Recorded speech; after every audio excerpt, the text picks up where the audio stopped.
पाहुयात, मुंबई जीआरपी आणि आरपीएफ कडून रॅन्डम चेकिंग सुरू करण्यात आलेली आहे। तरी रेल्वे स्थानकावरील सुरक्षा व्यवस्थेतील अनेक त्रुटी अद्याप कायम आहेत।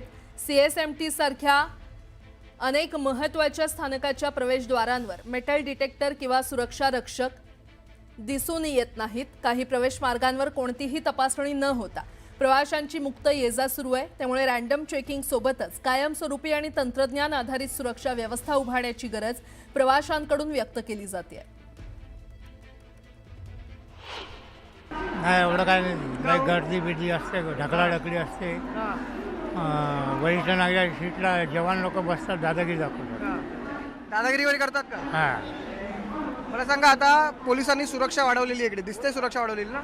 आज दिसतात पोलीस, पण असं गाडी बिडीमध्ये कोणी येऊन इथं हे करत। सुधार होना चाहिए, मतलब पुलिस अटेंटिव होना चाहिए। अगर पुलिस अटेंटिव रहेगी तो शायद ये चीज़ नहीं होगी। थोड़ा पब्लिक को भी सपोर्ट करना चाहिए, आई बिलीव। नाही ऑब्वियसली ही गोष्ट चांगली आहे, पण एवढ्या क्राऊडमध्ये तुमची बॅग चेक नाही होत, चाकू आहे का तुमच्याकडे, लायटर आहे, काय गोष्टी आहे तुमच्याकडं, वेपन आहे का, काय चेक होणार? म्हणजे 2008मध्ये 26/11 झालेले असताना पण